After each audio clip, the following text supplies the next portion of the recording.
সকল বন্ধুদেরকে জানাই শুভ দীপাবলির অনেক অনেক শুভেচ্ছা, আন্তরিক ভালোবাসা আমার। বড়দের ছোট প্রণাম, ছোটদের আমার অনেক অনেক ভালোবাসা নিয়ে আজকের রেসিপিটা আমি শুরু করলাম। তো নমস্কার বন্ধুরা, মুনমুনের রান্নাঘরে আরও একবার নতুন পর্বতে সবাইকে স্বাগত জানাই। তার সঙ্গে ভাইফোঁটা সবাইকে জানাই, ছোট ছোট ভাই বোনেদের অনেক অনেক ভালোবাসা আমার। তো আজকে বানাবো ভাইফোঁটা স্পেশাল চিকেন কষার রেসিপি, যেটা খুব সহজভাবে আর খুব তাড়াতাড়ি হয়ে যাবে এমন একটা রেসিপি। যেহেতু আমাদের ভাইফোঁটার দিন খুব সময় কম থাকে, তো সময় কমের মধ্যেই একটা চিকেনের খুব সুন্দর একটা রেসিপি বানাবো। খুব সহজভাবে আর কম মশলায় হয়ে যাবে এই রেসিপিটা। সিম্পলভাবে বানাবো আজকের রেসিপি। তো দেখতে থাকুন, ভালো লাগলে অবশ্যই আমার চ্যানেলটাকে সাবস্ক্রাইব করে পাশে থাকার অনুরোধ রইল। তো একটা লাইক দিয়ে কমেন্ট করে জানাবেন। তো চলুন রেসিপিটায় যাওয়া যাক। এর জন্য নিয়ে নিলাম আমি চিকেন। এখানে 600 গ্রাম চিকেন নিয়েছি, তার সাথে দিয়ে দিলাম আমি নুন। নুনটা কিন্তু আমি একেবারেই একটু দিয়ে দিলাম, যাতে চিকেনটার ভেতরে নুনটা পুরো প্রবেশ করে, মানে ভালো করে ঢুকে যায় নুনটা। তার জন্য কিন্তু আমি একেবারেই নুনটা কিন্তু দিয়ে দিয়েছি। তারপরে নুনটা কিন্তু আমি খুব বেশি আর দেবো না, তো নুনটা সেই পরিমাণেই দেবেন। নুনটা কিন্তু এখানে অবশ্যই ভালো করে দিয়ে দিতে হবে, যাতে চিকেনটার ভেতরে ভালো করে চলে যায়। এরপরে দিয়ে দিলাম আমি এখানে কাশ্মীরি লঙ্কার গুঁড়ো, আর দিয়ে দিলাম হলুদ গুঁড়ো, আর দিয়ে দিয়েছি ঝাল লঙ্কার গুঁড়ো। সব পরিমাণ মতো দিয়ে দিয়েছি। কতটা পরিমাণ দিলাম সেটা আপনাদের দেখতেই পাচ্ছেন আপনারা। কাশ্মীরি লঙ্কার গুঁড়ো দিলাম বড় চামচের 1 চামচ, হলুদ গুঁড়ো দিয়ে দিয়েছি আমি এখানে 1 চামচ, আর ঝাল লঙ্কার গুঁড়ো দিয়ে দিলাম আমি 1 চামচ। দিয়ে এটাকে কিন্তু তেল দেবো না, এমনি এটাকে ভালো করে মাখিয়ে নেব। নুন দেওয়ার কারণ ওটা আপনাদের বলে দিয়েছি, নুনটা অবশ্যই এটা কিন্তু দেবেন, তাহলে চিকেনটা খুবই টেস্টি হবে, খেতে কিন্তু খুবই ভালো লাগবে। আর এবার দিয়ে এটাকে কিন্তু আমি এটা ঢাকনা চাপা দিয়ে রেখে দেবো। এটা অবশ্যই করবেন, তাহলে কিন্তু রেসিপিটা খেতে খুবই ভালো লাগবে। দেখুন এবার আমি ঢাকা দিয়ে দিচ্ছি। এবার আমি রান্নার রেসিপিতে চলে যাব। কিছুক্ষণ পর আমি এটা রেখে দিয়েছিলাম 15 থেকে 20 মিনিট আমি কিন্তু এটা ম্যারিনেট করে রেখে দিয়েছি। তারপরে এবার আমি এখানে হচ্ছে একটা কড়াই বসিয়ে দিয়েছি বন্ধুরা। কড়াই বসিয়ে দিয়ে এখানে তেল দিয়ে দিয়েছি, বেশ খানিকটা এখানে তেল দিতে হবে। তেলের পরিমাণটা কিন্তু একটু কৃপণতা করলে হবে না, যেহেতু চিকেন কষা, তার জন্য একটু তেলটা লাগবে। তার এখানে দিয়ে দিলাম ফোড়ন হিসাবে গোটা গরম মশলা, তিনটে এলাচ, লবঙ্গ, আর হচ্ছে গোটা গোলমরিচ। তার সাথে দিয়ে দেবো 2টো শুকনো লঙ্কা। শুকনো লঙ্কাটা দেওয়ার পরে এটা ফোড়নটা থেকে সুন্দর একটা যখন মিষ্টি গন্ধ ছাড়বে, ফোড়নটা হয়ে যাবে, তখন দিয়ে দেবো বেশ খানিকটা পেঁয়াজ কুচি। এখানে আমি পেঁয়াজ কুচি নিয়েছিলাম বড় সাইজের 3টে পেঁয়াজ, কারণ এটা গ্রেভি গ্রেভি হবে, কারণ এই কষার গ্রেভিটা দিয়েই মানে খাওয়া হবে যেহেতু, তো তার জন্য এখানে দিয়ে দিলাম আমি এখানে পেঁয়াজ কুচি। আপনাদের বলে দিলাম কতটা পরিমাণে দিয়েছি। দিয়ে পেঁয়াজ কুচিটাকে ভালো করে একটু লাল লাল করে ভাজবো। এখানে নুন দেবো একদম সামান্য, কারণ আমি ওখানে চিকেনে নুন দিয়ে দিয়েছি একেবারে, তাই নুনটা দিলাম একদম সামান্য, কারণ পেঁয়াজটা একটু ভাজা হওয়ার জন্য তাড়াতাড়ি, তার জন্য কিন্তু আমি নুনটা দিয়ে দিলাম। নুনটা দেওয়ার পর পেঁয়াজটাকে কিন্তু এইভাবে নাড়াচাড়া করে একটু ভাজতে থাকবো। একটু ভাজা ভাজা হয়ে গেলে দিয়ে দেবো বড় চামচের 1 চামচ রসুন বাটা। এখানে যা মশলা দেবে ভালো করে কিন্তু কষাতে হবে। রসুন বাটাটা দেওয়ার পর এটাকে ভালো করে একদম রসুন বাটাটা কষতে থাকবো, মানে কী বলো তো, মশলার সাথে ভাজতে থাকবো, তেলের ভাজতে থাকবো।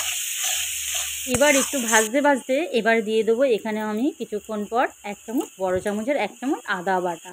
আদা বাটাটা দেওয়ার পর এটা আবারও ভালো করে একটু নাড়াচাড়া করে কষিয়ে নেব। আদা রসুনটা যেন কোনো কাঁচা ফ্লেভার যাতে না থাকে, তার জন্য কিন্তু ভালো করে কিন্তু এই আদা রসুনটাকে ভালো করে একটু তেলে নেড়ে নিতে হবে। খুব ভালো করে একটু নাড়লেই ভালো হয়, তার জন্য একটু নেড়ে নিতে হবে বন্ধুরা। তারপরে এবার দিয়ে দেবো আমি এখানে টমেটোটা দিলাম আমি এখানে একটা বড় সাইজের টমেটো দিয়েছি। এবার দিয়ে দেবো আমি এখানে কাঁচা লঙ্কা বাটা। কাঁচা লঙ্কা বাটাটা আমি দিয়ে দিলাম বড় চামচের 1 চামচ কাঁচা লঙ্কা বাটা। দিয়ে দেওয়ার পর এটাকে ভালো করে কিন্তু নাড়তে হবে। তো ভালো করে আপনারা এখানে ঝালের পরিমাণটা কম বেশি করে নিতেও পারেন, যদি পারেন আপনারা কমিয়েও দিতে পারেন, কিন্তু এটা পরিমাণ মতো আমি দিলাম। খুব বেশি ঝাল হবে না, আমি যেই পরিমাণে দিলাম, কিন্তু দেখতে হবে স্পাইসি, মানে দেখে মনে হবে খুব বেশি ঝাল, কিন্তু খুব বেশি ঝাল হয়নি রেসিপিটায়।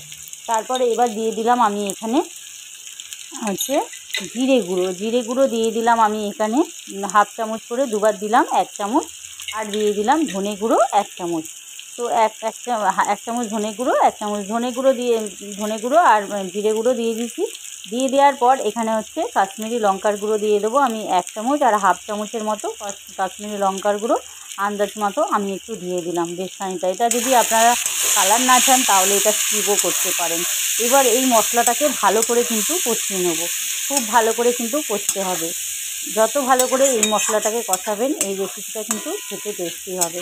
তাই মশলাটাকে যত পারবেন ভালো করে একটু কষাবেন, আর লক্ষ্য রাখবেন যাতে এটা কড়াতে না ধরে যায়। এবার যখন আমি কষাবো এটা মাঝারি আছে আমি কষতে থাকবো, এটা হালকা হালকাভাবে এটা কিন্তু হবে একদম। আর নাড়তে থাকবো এইভাবে, টমেটোগুলোকে একটু গুলিয়ে ভেঙে দিতে হবে তাহলে কিন্তু ভালো হবে। তো এইভাবে নাড়তে নাড়তে এটা কিন্তু সুন্দরভাবে একদম কষা হয়ে যাবে। এবার এই কালারটার জন্য আমি আবার দিয়ে দিলাম কিছু দানা চিনি। চিনিটা দিলে কী হবে, এর কালারটা খুব সুন্দর আসবে, তার জন্য কিন্তু একটু চিনি আমি দিলাম। দিয়ে দেওয়ার পর এটাকে কিন্তু ভালো করে কষতে হবে বন্ধুরা। তো এইভাবে কিন্তু কষতে হবে। এটা খেতে কিন্তু সব কিছুর সঙ্গেই ভালো লাগবে। এটা যেমন ভাতের সাথে ভালো লাগবে, পোলাওর সাথে আপনারা খেতে পারবেন, ফ্রাইড রাইসের সাথেও খেতে পারবেন।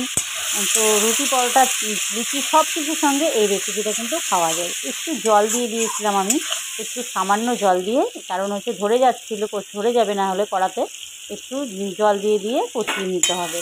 তারপর এবার দিয়ে দেবো সামান্য একদম হলুদ গুঁড়ো, খুব বেশি হলুদ গুঁড়ো কিন্তু এতে পড়বে না, একদম পরিমাণে কম দিতে হবে হলুদ গুঁড়োটা। দিয়ে দিলাম, দিয়ে দেওয়ার পর এটাকে কিন্তু ভালো করে কষতে থাকবো। যত ভালো করে মশলাটা কষা হবে ততই কিন্তু রেসিপিটা টেস্টি হবে। তেলটা দেখুন ছেড়ে ছেড়ে বেরিয়ে এসছে। এবার কিন্তু আমি চিকেনটা দিয়ে দিলাম। চিকেনে দেখালাম একদমই কিন্তু চিকেনে কোনো রকম জল নেই, আমি কিন্তু নুন মাখিয়ে রেখেছি কিন্তু চিকেনে একটুও জল বেরোয়নি। কারণ হচ্ছে চিকেনটাকে আমি ভালো করে জল ঝরিয়ে নিয়েছিলাম। জলটা অবশ্যই ঝরিয়ে কিন্তু নেবেন, নাহলে কিন্তু অতিরিক্ত জল বেরিয়ে যাবে চিকেন থেকে। তারপরে এই মশলার সাথে চিকেনটাকে ভালো করে কিন্তু কষতে থাকবো। এটাই আসল হচ্ছে চিকেন কষার, যত ভালো করে কষাবেন রেসিপিটা তত কিন্তু টেস্টি হবে। তো এইভাবে কষতে থাকবো। এইভাবে কষতে কষতে একটুখানি নাড়াচাড়া করার পর আমি এটা ঢাকনা চাপা দেবো, আর গ্যাসের ফ্লেমটা করে দেবো একদম লো ফ্লেমে। এবার এটা হতে থাকবে, আর এটা একবার করে এসে ঢাকনাটা কিন্তু এদিক ওদিক করে একটু খুন্তির সাহায্যে নাড়াচাড়া করে দেবো, যাতে কড়াতে না লেগে যায় সেটা কিন্তু লক্ষ্য রাখতে হবে। তো এইভাবেই নাড়তে থাকবো। আমার চ্যানেলে আমি সবসময় ছোট ছোট রেসিপিগুলো ঘরোয়াভাবে দিয়ে থাকি। আপনাদের যদি আমার রেসিপিগুলো ভালো লাগে অবশ্যই আমার চ্যানেলটাকে সাবস্ক্রাইব করে পাশে থাকার অনুরোধ রইল। পাশে থাকা বেল আইকনটা অবশ্যই অন করবেন, যাতে যে কোনো রেসিপি দিলে আপনাদের কাছে পৌঁছে যায়। তো এইভাবে আমি কিন্তু ঢাকনা চাপা দিয়ে লো ফ্লেমে এটাকে কিন্তু হতে দেবো। এইভাবে হতে হতে এর কালারটা কিন্তু আস্তে আস্তে কিন্তু চেঞ্জ হয়ে আসবে। যতবার আপনি ঢাকনা দেবেন ততবার কিন্তু রেসিপিটা হতে থাকবে। ঢাকনা খুলবো আর নাড়বো। এইভাবে কিন্তু এটাকে ঢাকনা খুলবো আর নাড়তে হবে বারবার। তাহলে কিন্তু রেসিপিটা যত এটা কষাবেন তত হচ্ছে চিকেন কষার আসল হচ্ছে এটা ঢাকনা চাপা দিয়ে হালকা হালকা ফ্লেমে, লো ফ্লেমে একদম কষানোর, এটাই হচ্ছে মেন রান্না। কারণ হচ্ছে এই রেসিপিটা যত আপনি ঢাকনা চাপা দিয়ে হালকা হালকাভাবে কষাতে থাকবেন ততই কিন্তু ভালো হবে। এবার দিয়ে দেবো আমি এখানে হাফ বাটির থেকেও কম জল। জলটা দেওয়ার পর চিকেনটাকে একটু সেদ্ধ করতে হবে, তাই হাফ বাটি জল দিলাম। জলটা দিয়ে দেওয়ার পর এটা কিন্তু নাড়াচাড়া করে আমি এবারে কিন্তু ঢেকে দেবো। ব্যাস, ঢেকে দিয়ে কিছুক্ষণ পর আমি কিন্তু এটাকে কিন্তু এসে দেখবো খুব সুন্দর একদম তেল ছেড়ে বেরিয়ে আসবে, মানে চিকেনটা পুরো কুক হয়ে গেছে সুন্দরভাবে। এটা যখন হয়ে যাবে এবার আমি এখানে কিছুই না, একটু ধনেপাতা কুচি ওপর থেকে দিয়ে দেবো। এবার ওপর থেকে একটু ধনেপাতা কুচি দিয়ে দিলে এটা কিন্তু টেস্টি হয়ে যাবে দেখতে।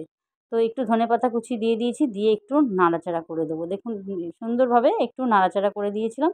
আর একটু গরম মশলা গুঁড়ো কিন্তু অবশ্যই দিয়ে দেবেন অল্প করে, খুব বেশি গরম মশলা গুঁড়ো নয়, একদম কম পরিমাণে গরম মশলা গুঁড়ো দিয়ে দিলে সুন্দর একটা চিকেন কষা রেডি পুরো তৈরি হয়ে যাবে। এইভাবে কিন্তু বানিয়ে নিতে পারেন। দেখুন আমি একদম অল্প পরিমাণে কিন্তু যেহেতু গরম মশলা গুঁড়ো, গোটা গরম মশলা ফোড়নে দিয়েছি, তাই গুঁড়ো গরম মশলাটা কিন্তু একদম কম দেবেন, না হলে আবার গরম মশলার গন্ধ ছাড়বে। তো সুন্দর একটা চিকেন কষা রেডি হয়ে গেছে। এইভাবে কিন্তু আপনারা খুব সহজভাবে, সিম্পলভাবে, একদম ঘরোয়াভাবে একদম চিকেন কষা রেসিপি বানাবো। আর দেখুন চিকেনগুলো কিন্তু খুলেই যাচ্ছে, এতটা নরম হয়ে গেছে সুন্দরভাবে, আর তেলটাও খুব সুন্দরভাবে ছেড়ে বেরিয়ে এসছে। তো এটা আমি ভাতের সাথে পরিবেশন করেছিলাম।